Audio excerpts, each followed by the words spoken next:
Welcome to Our Next Existence by Katie and the Chorus. I'm Katie, former technology strategist turned reluctant spiritual medium, and I channel messages from the Chorus, a group of beings just beyond our sensory perceptions who are loving, expansive, and who greatly enjoy sharing their perspective of us.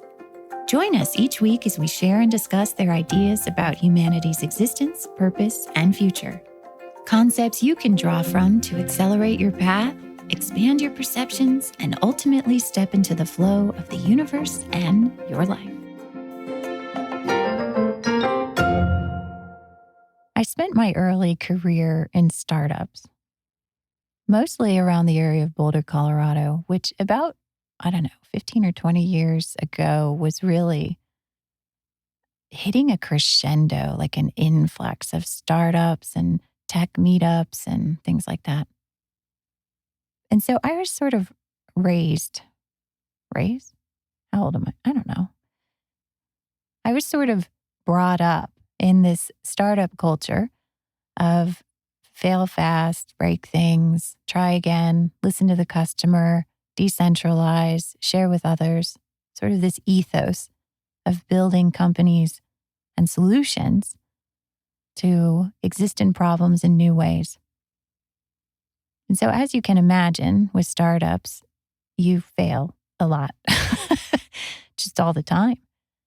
And I think as part of the startup ethos, you learn to embrace that because you can't just stop at a failure. You have to keep going. The failure is just new data. It's new information. It's just part of the arc. But I remember I had been working in startups for some number of years, so sort of deeply embedded in this bubble, if you will.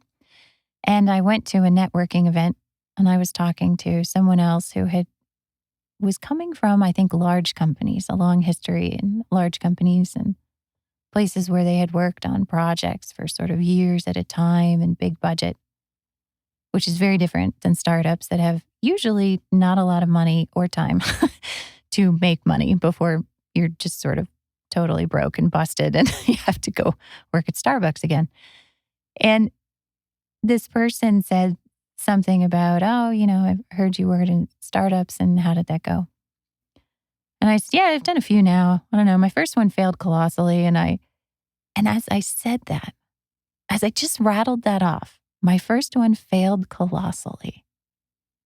I watched as their expression sort of was stunned, shifted their body posture, blinked rapidly. Oh my, did she just say that?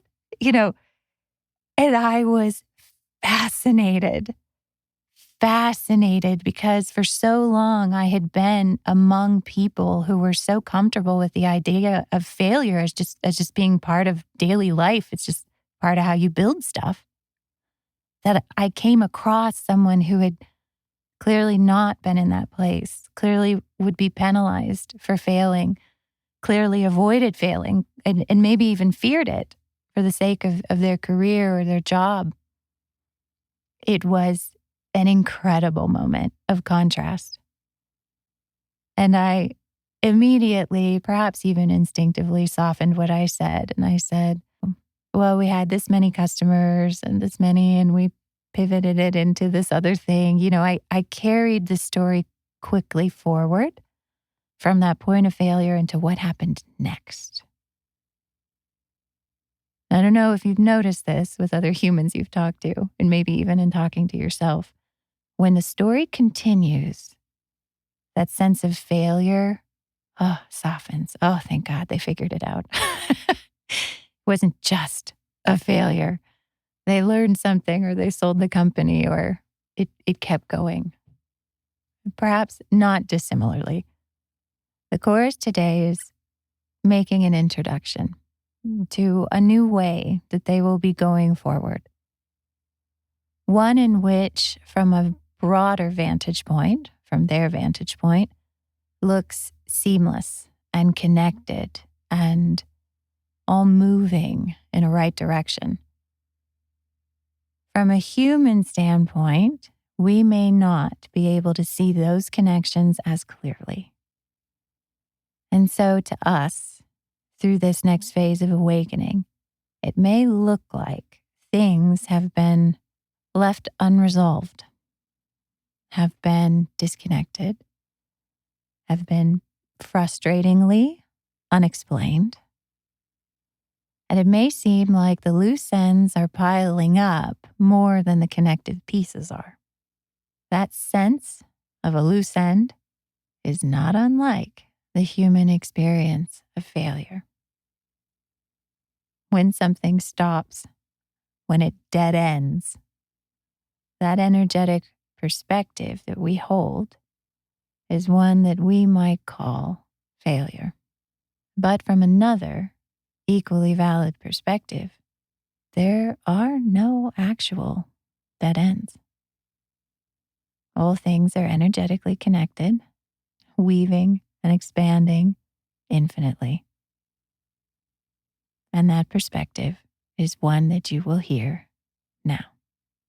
In the first part of the episode, you'll hear directly from the chorus, and afterwards we will discuss. Talk to you soon.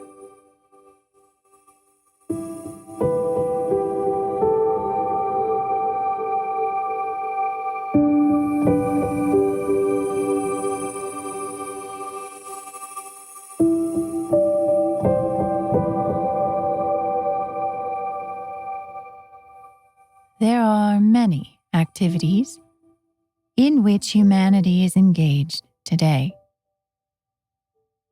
You are searching for life and existence beyond your planet and are finding interesting expressions of energy beyond your stratosphere. You are engaged in many activities on your home world where you are discovering different ways of creating and interacting with life and your environment. And you are engaged in what we would call a bit of an internal exploration, coming to an understanding of your own beliefs and thoughts and patterns of behavior, much of which we have spoken about in these episodes. There is not a lot that a human can recognize is new and unknown and not feel the urge to attack it.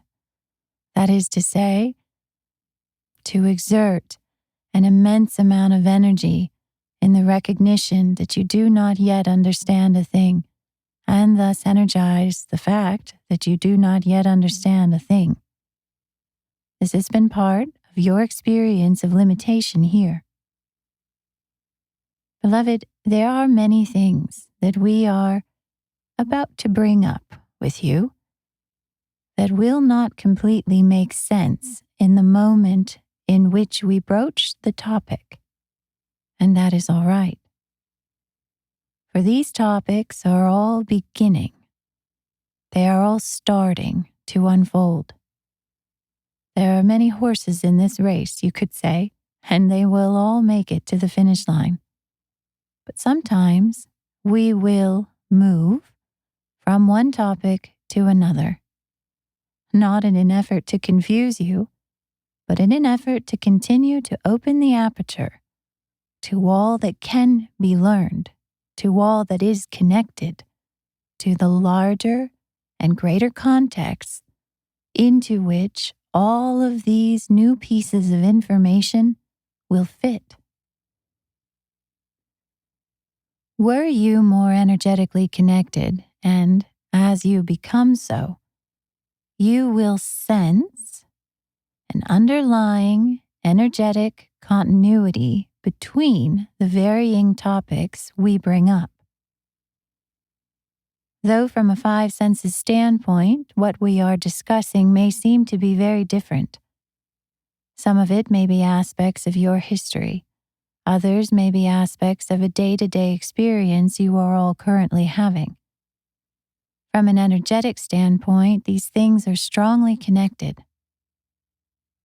The bridge builder likes to tease us that if we were left in charge of naming a kindergarten math textbook, we would name it Introduction to Calculus, because that is where it starts. In a way, we understand her perspective and ours. Much of what we discuss will not be answered in that episode and in that moment. It is the start of a greater understanding, a greater subject, a greater mastery that all of these things will contribute to. And in so doing, you will begin to see the connectedness of all the different parts of your days, of your lives, of your relationships. Pieces of you that seem to only fit in certain corners of your day-to-day activities will now broaden and relate to one another. You will feel a wholeness of being and all that you represent, that you are able to be present within in all areas of your life, in all activities in which you engage. The unification of your parts, of your perspective, is the beginning of your expansion into all that you have been and are and will be. For one day, in the not too distant future, you will see a clear connection between all those activities that looked beyond your planet, all those activities in the exploration of your planet and your societies, and all the activities that led you to question, to explore, to be curious about all these things that you are and do. That greater story, which we wish to reflect to you, is your story and is everything that humanity is awakening to now. We love you infinitely, and we look forward to weaving this tapestry, this story, this unfolding with you.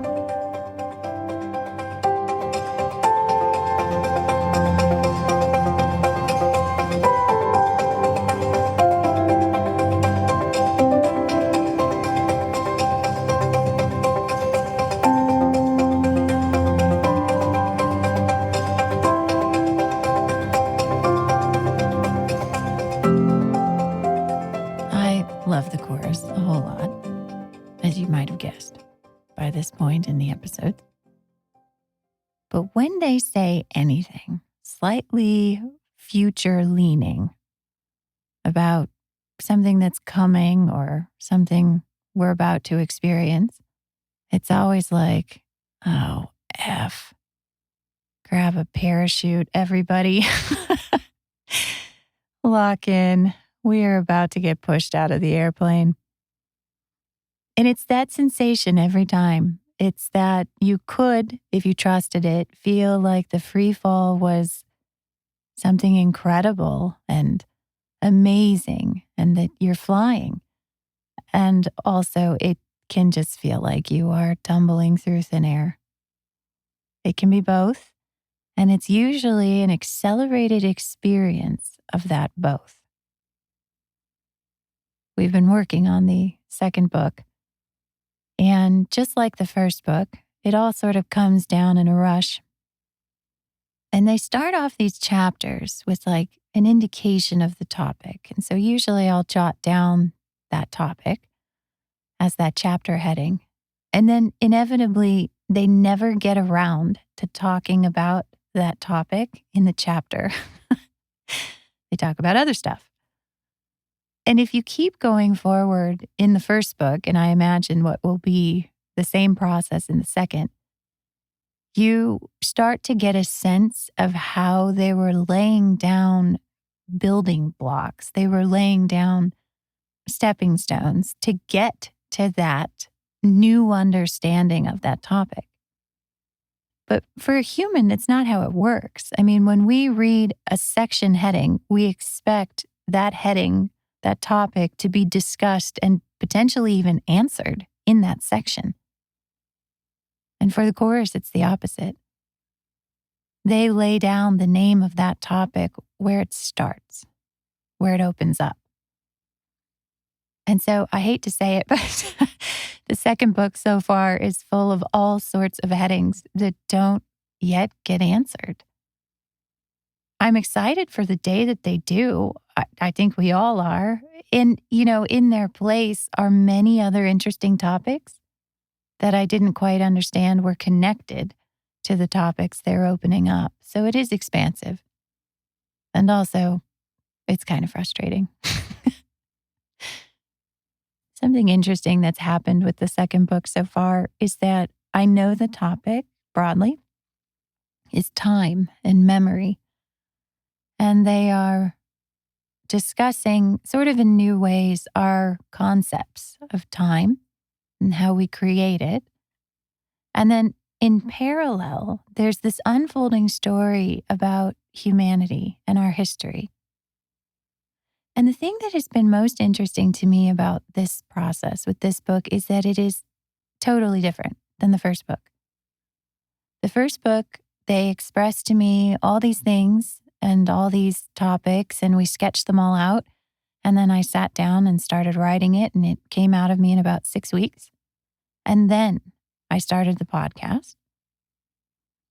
In this case, only part of the story has come out, and it's been very haphazard.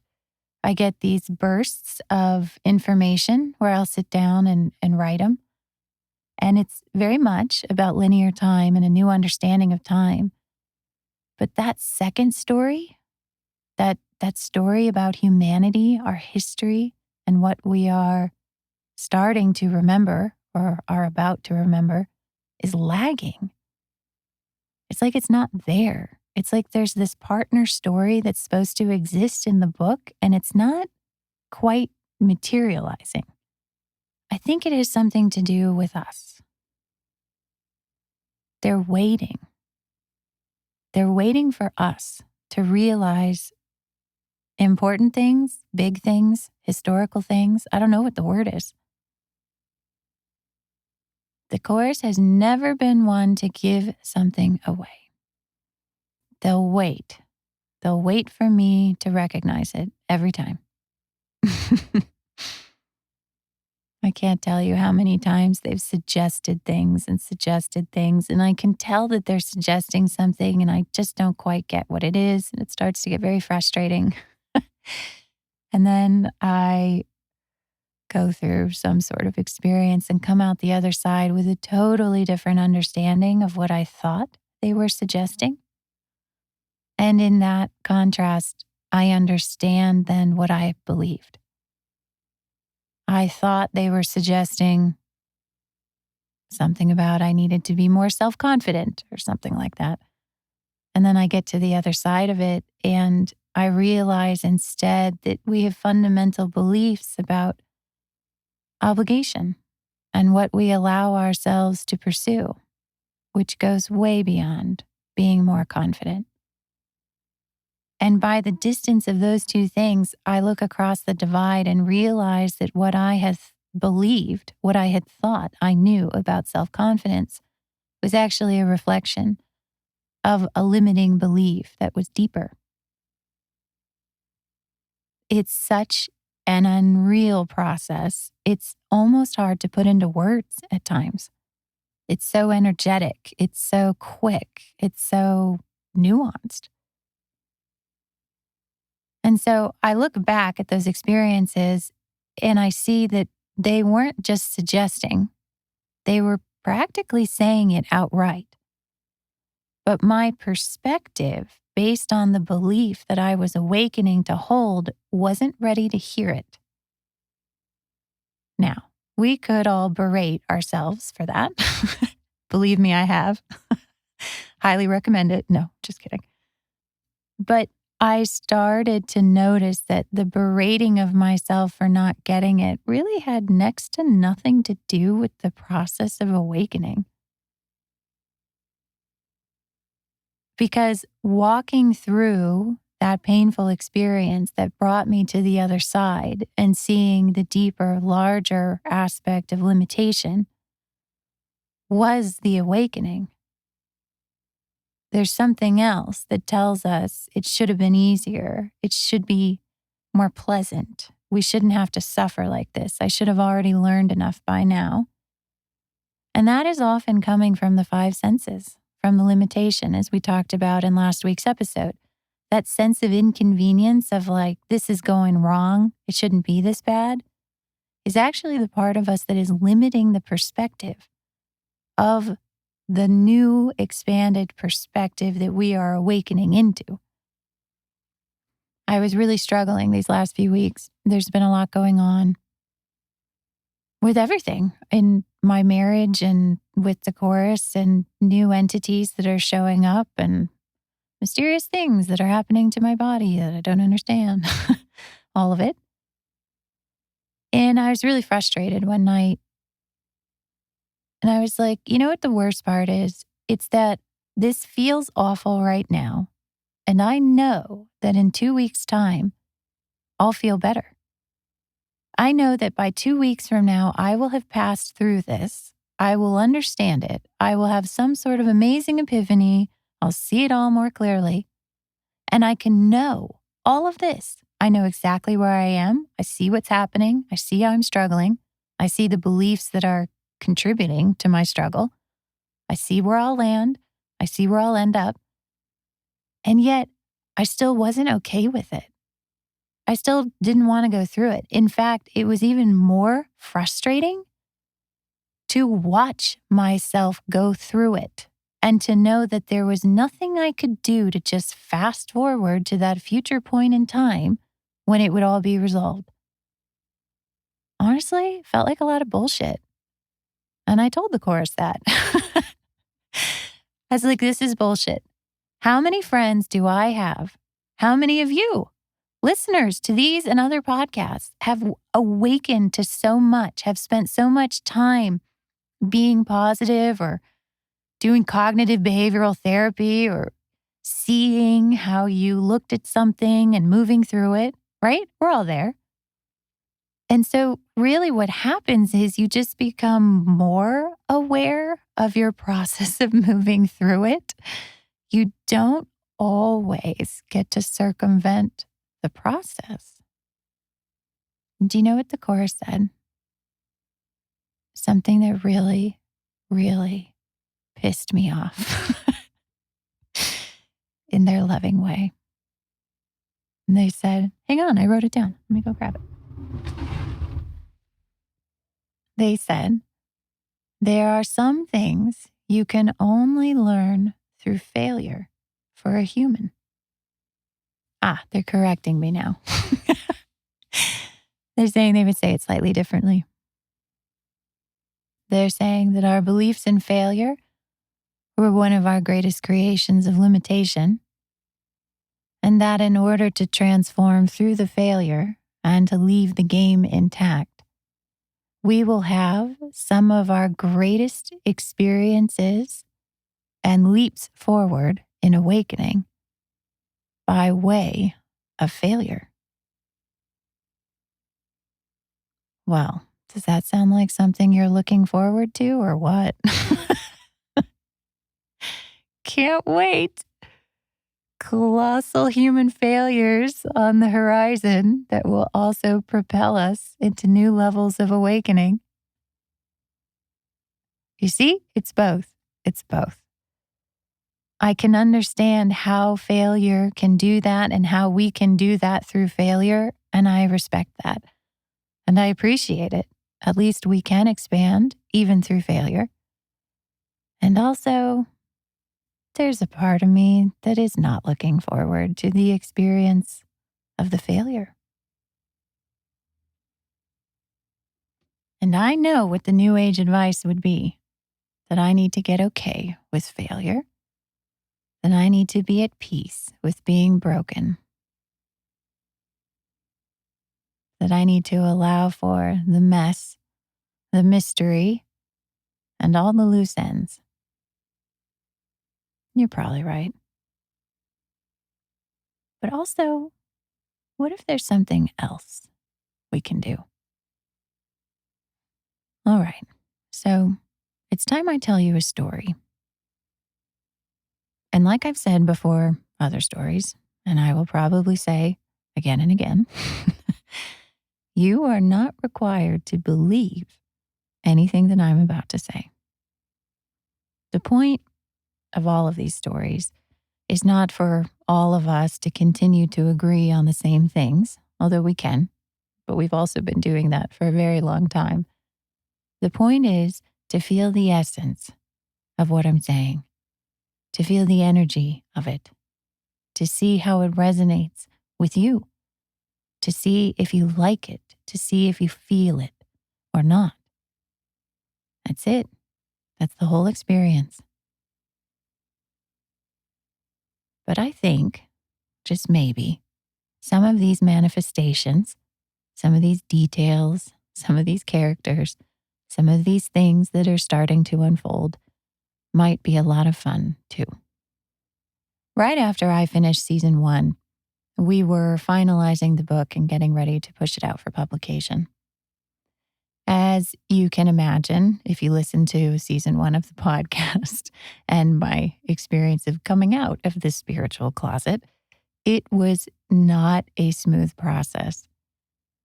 I was so nervous. I was nauseous all the time.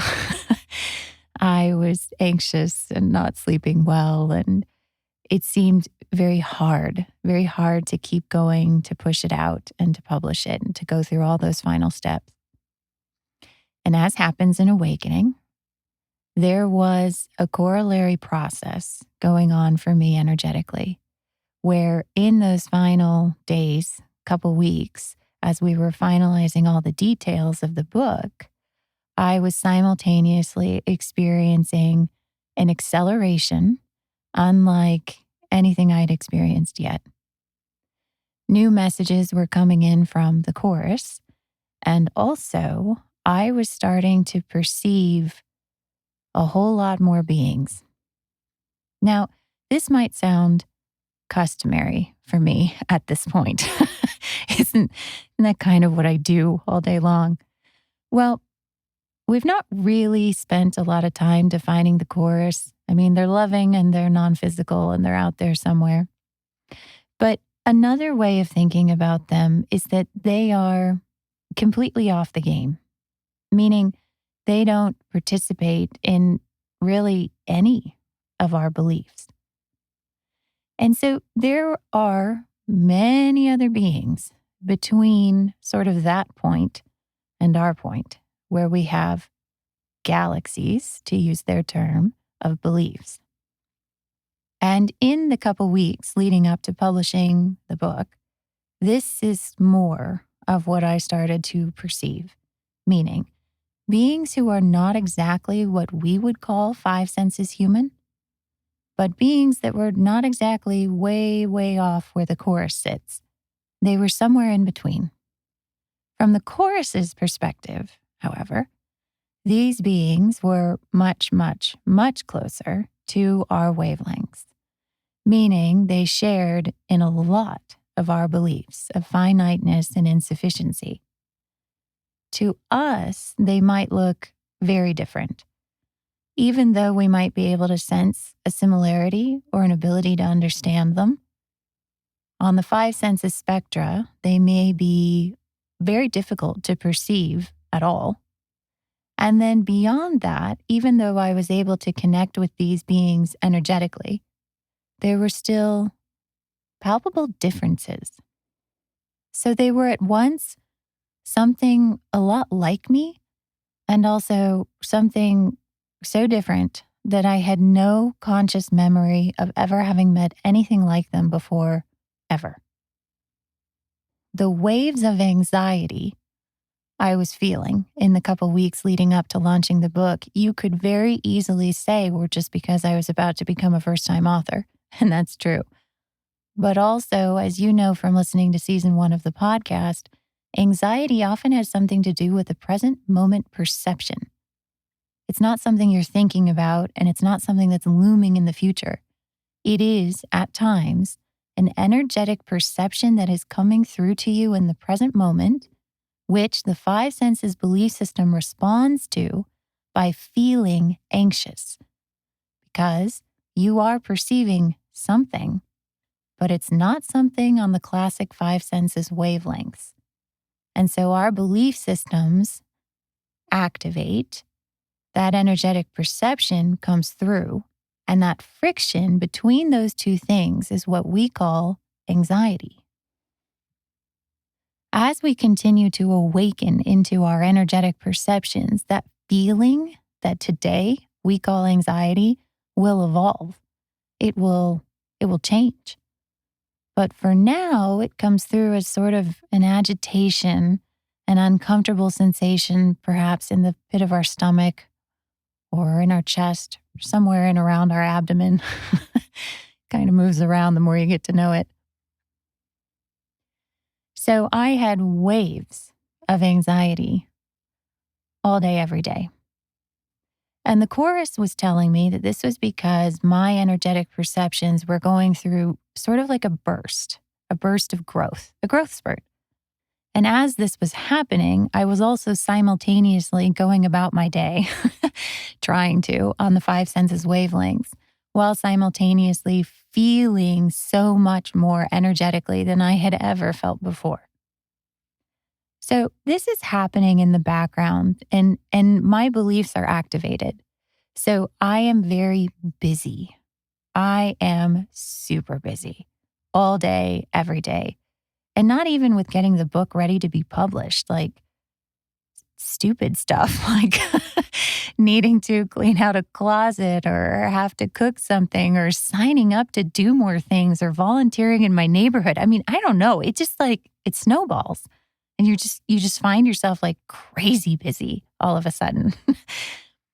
And so even though I knew this about anxiety, and even though I made a freaking podcast episode about it, there were times when I was completely unaware of what I was sensing, meaning I had no perspective on it. I was just anxious and I was busy and I was doing stuff. Now, if you had stopped me in the middle of that, and if you had said, Katie, why are you so anxious? I think the most fascinating part of it would have been that I might have acknowledged that I was perceiving more energetically, but that's about as far as I would have been able to go. I would have acknowledged that. And then I also would have said, oh, and also the book's about to be published. I'm really nervous about that. It feels like a commitment to this path, blah, blah, blah. You see what I'm saying? It's not until I moved further into the energetic perceptions that I was finally able to sort of take a breath and really sense what was happening. Now, I still couldn't form a perspective on it, but at least I was like, yeah, this is really happening. It's been going on for days now, but there was still nothing to be done about it. In fact, one way of looking at it was that I was doing it by going through it. So finally, after a couple weeks had passed, we launched the book and we send out all the advanced copies to all the people who have signed up. And even though it wasn't publicly available on Amazon, I think emotionally I considered that the launch. That's when it was finally, after all of these years, out of me, off my desk, out of my computer. It was off into the world to live whatever life that book is meant to live. And so, I don't know, maybe a day or 2 days or 3 days after that happened, I sat down and I was sort of more open. It felt like I had moved through something pretty uncomfortable. And I could finally take a deep breath and sort of have a retrospective about, okay, where am I? How did that go? What was all that? What is all of this? And I started having a conversation with the chorus. And as I opened to their frequencies, so to speak, so now I'm coming out of the five senses, I'm opening up to the chorus, I'm just feeling more open in general. The wave of anxiety hit. Now, this was fascinating for me because usually when I reach for the chorus, it's a very soothing type of sensation. I mean, sometimes I become even more aware of my own agitation, but it's been years now since I have felt an anxiety by perceiving them, although I used to. And in fact, in the beginning, sometimes when I reached for them and connected to that energy, as I stepped back away from it, back into my daily life, I suffered what might be called a debilitating terror. Connecting to them was always soothing. Being on their wavelengths was always calming and healing, you could say. But when I returned to our five senses perspective, almost still carrying the memory or the knowledge or the feeling of them, that reintegration process, that reconnection process often activated all sorts of beliefs about fear, which translated for me as sensations of terror. So as I'm sitting there after the book is published and connecting to them, I'm really surprised that I'm feeling anxiety again. But it all sort of clicks all of a sudden in a new way. And I realize more of what I had been perceiving in the 2 to 3 weeks prior every time I was anxious. So you see, this is a different perspective. If you had stopped me in the middle of the anxiety and said, Katie, why are you so anxious? I would have said, well, I'm probably perceiving some new stuff and I'm stressed about the book, right? It would have just all been lumped together. Logically, up in my head, like it would have made some sense, enough for me to say it and feel like, yeah, that's true. But it didn't resonate, you could say. It wasn't all through all of me. And after publishing the book and sitting in the chair with the chorus, in that moment, it resonated throughout me. It came down from my head, sort of into my whole being. And I said to the chorus, they're here right now, aren't they? Now, if you've listened to season 1 and the episode on anxiety, that's the same question I came to through my experience of anxiety with them. So now I already had conscious recognition of this thing. But do you see how sometimes I can move from being consciously aware of it to back out of that? I had these 2 weeks of constant anxiety. On one level, I know what anxiety means, and yet I wasn't resonant in that clarity, in that understanding. So I'm checking in with the chorus, and I come back to that same question of, I'm sensing someone that's here, someone's. I'm sensing a lot that's happening right now. And they said, yes, you are. And I said, and that's what I have been sensing? And they said, yes. You are now becoming conscious of things that you have been expanding into over these last couple weeks. And I said, okay, so do I need to communicate with them? And if you've listened to season 1, you'll know why I asked that question, because in the earliest days of communicating with the chorus, they were patching through beings, perhaps members of the chorus, you could say, who were very interested in seeing behind the curtain, so to speak, in connecting with me energetically, while I was still wholly connected to our belief systems and seeing how it all worked. And so, in a way, I had grown accustomed to this idea that the chorus had friends that wanted to understand this human existence, and they would sort of patch them through. But the chorus didn't do that this time. They said, yes, you can, if you want to. I said, what do you mean if I want to? And they said, well, inspiration, desire, all these things. If you want to communicate with these new beings, you can. And I'll be honest, I was mixed.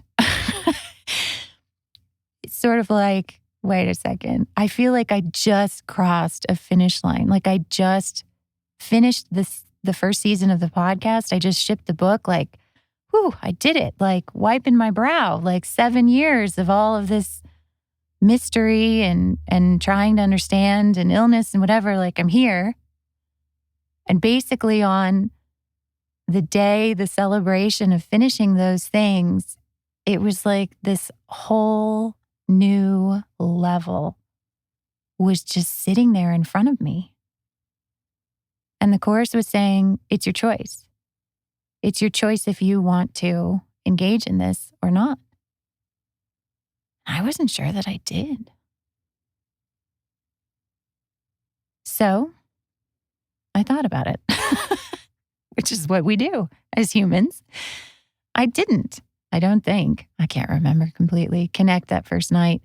I think this went on for a few days where I sort of had different conversations with the chorus about this process of awakening. And as they've often said, once you come to a new level of understanding of yourself, which you could say was reflected in the physical manifestation of the book, but it's not like I finished a book and I reached this new level. It's more that I went through awakening to all of the many beliefs that were sort of reflected in an instance of writing a book, of creating a thing in our senses. And now I had arrived at the next door, the next level. And I don't know, as I sort of acclimated to the idea, but even in the first instance of recognizing it, there was a part of me that was excited. There was a part of me that wanted to understand this next round of beings. I mean, what could be more fun? To see more different ways of existing, and what must life be like for them? I mean, I'd met so many members of the chorus, and now I was reaching sort of a different level energetically. And what must they think, or do they think? And how do their beliefs relate to mine or to the chorus? I had so many questions. And then also there was the part of me that was terrified, which is why I knew it was beyond my beliefs. It was beyond things that I had already grown accustomed to acknowledging or understanding. And I was scared. I was scared of a repeat of the last 7 years. I was afraid that it would lead down the same road it had before. I didn't want to lose everything again. I felt like I'd just started to get my feet under me, and this seemed like a really, really big risk. So one night, I finally come back around to sitting down and checking in with the chorus, and I was feeling waves of anxiety. I had been feeling them for hours, actually. And so I got through all the human things I needed to get through. Dinner, dishes, bedtime, And I finally come into my office and I sit down with the chorus. And I say, well, I'm feeling it right now. And they said, yes. Energetically, you are perceiving a whole lot more than what's on your 5 senses right now. And I said, I know this. And I think I want to try it. I think I want to try connecting. And the chorus sort of like, smiling and cheering the way they always do, no matter what you decide, ever. And so I opened is the only way to describe it. It's like I'm leaned into the direction of the anxiety. Maybe it's like tuning in to a radio station. Maybe by that point it felt natural to me because I'd done it for so long with the chorus and the anxiety I used to feel over their connection. So I sort of just went toward it, I guess you could say. And of course, someone was there and responded. But unlike when I connected to the chorus for the first time, which was like walking into the biggest celebration, joyful revelry you can ever imagine, this time, it felt like I walked right into chaos. I don't know, the sense was like beings moving in all directions. Beings, I don't know, I guess I can't call them people. Beings that were concerned, frustrated, confused. Some felt neutral, some felt longing. It was so human compared to the initial times that I had connected to the chorus. It was like I was standing in the middle of a crowded room or a battlefield, and the beings closest to me, I guess you could say, if we were using the concept of distance, sort of turned in my direction, so consternated about something that it was like they almost didn't care that I was a new arrival. And they were sort of just so frustrated with the human situation, meaning us humans. They had a perspective of us. They knew us. It felt like they had been trying to work with us for a very long time, and they were practically giving up. And I remember one of the first questions they asked me was, is it futile? As in, you're a human. You tell us, should we just throw up our hands and give up? And I guess I could perceive the giving up meaning on us, meaning giving up on connecting to us. And I kept one hand on the chorus throughout this whole discourse. And it was sort of like, are you guys seeing this? And the chorus is like, oh yeah, yeah.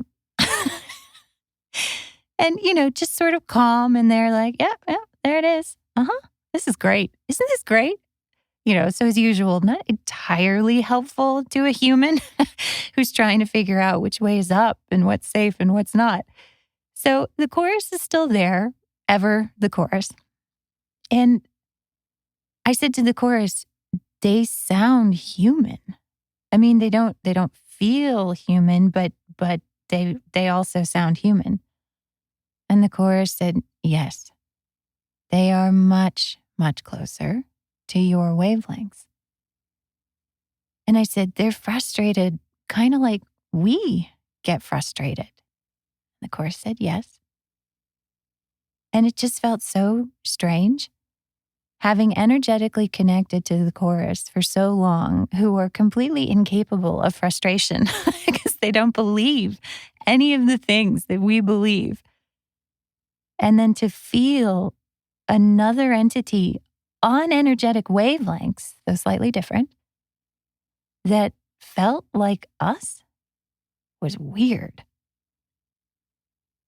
So the beings continued to express their frustration and almost despair.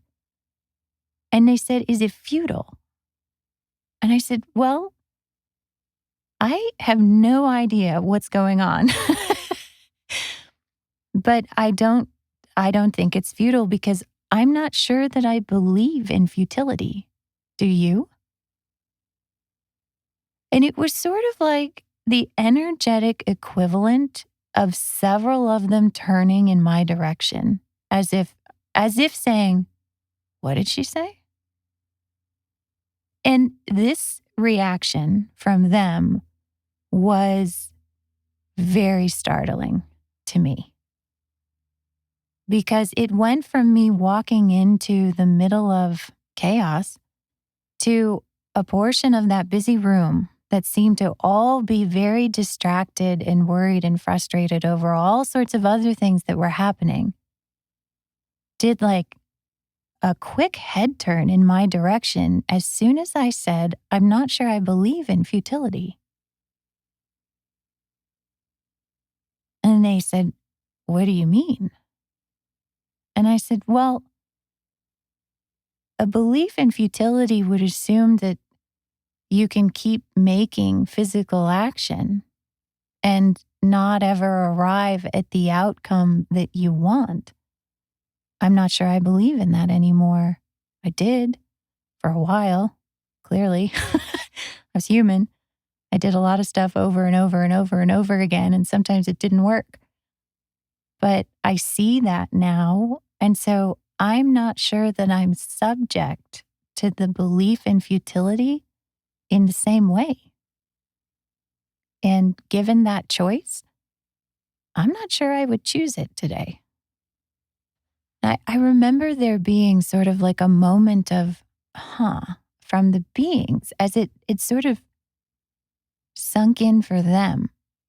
It was almost like we were having a conversation, however many of them there were technically that were listening. I'm not sure I could quantify it, but we were sort of in the middle of chaos, looking at each other. And I think both of us were as stunned by the other. I was amazed that they could feel like something was futile in a very similar way to how I could feel. And they were sort of stunned that I had a perspective about being human that was to the side or outside of the experience of being human. If those beings had somehow magically shown up on my wavelengths a week prior and said to me on the wavelengths of physical sound, Katie, do you believe in futility? From that vantage point, I might have said, yeah, sometimes things are futile and you just got to give up. Like you just got to walk away and find a different path. Do you see? I would have been a little more resonant with the concept of futility. But then there I was on energetic wavelengths from a totally different vantage point of my own existence. The same phone line, I guess you could say, that I used to talk to the chorus for all of those years.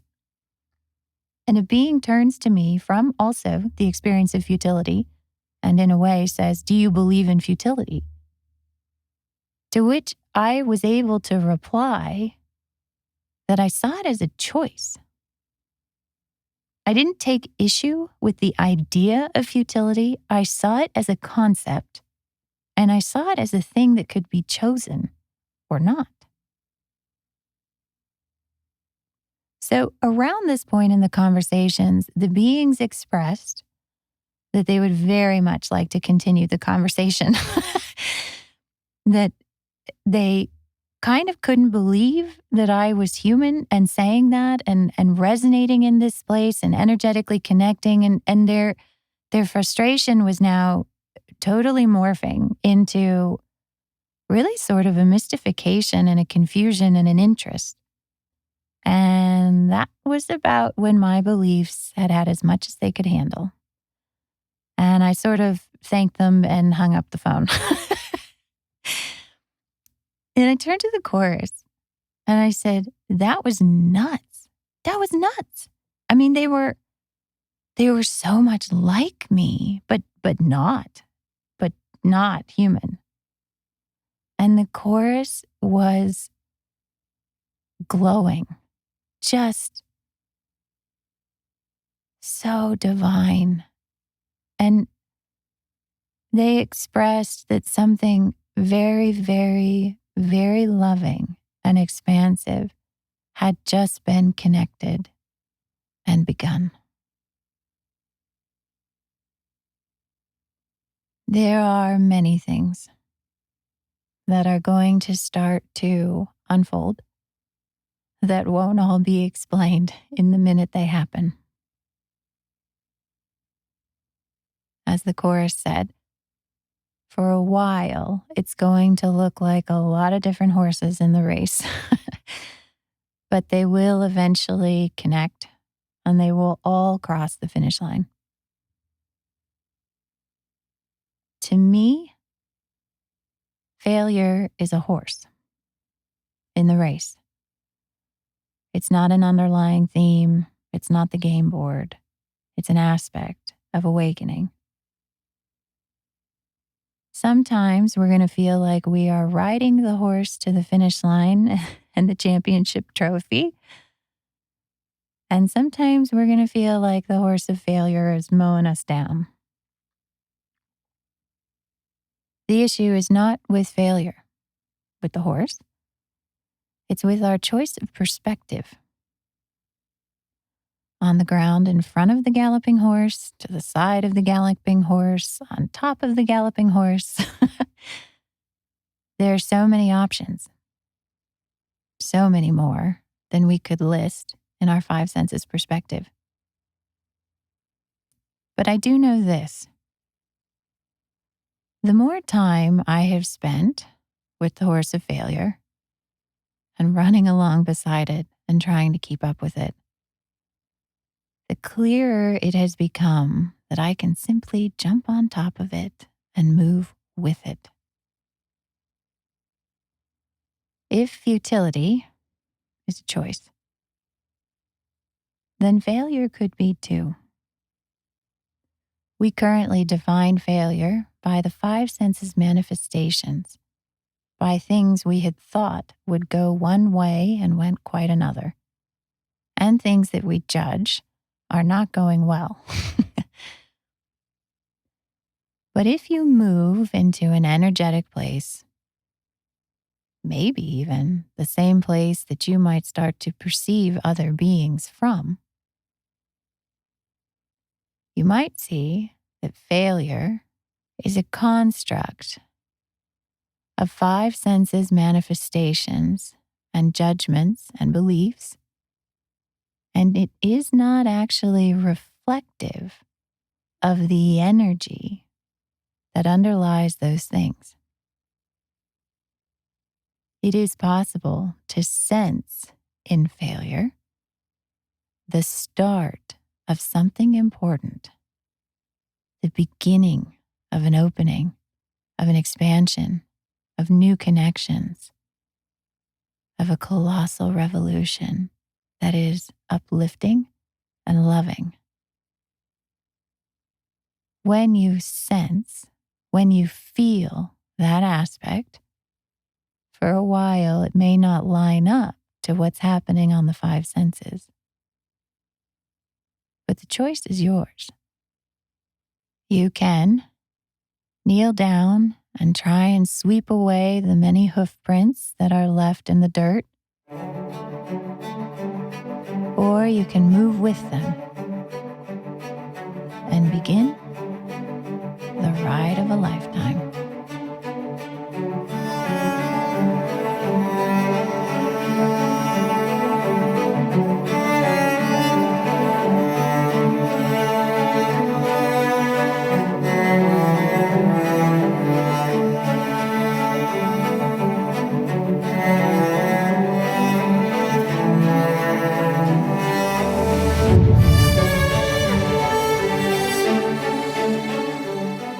Thank you for your energetic presence here today.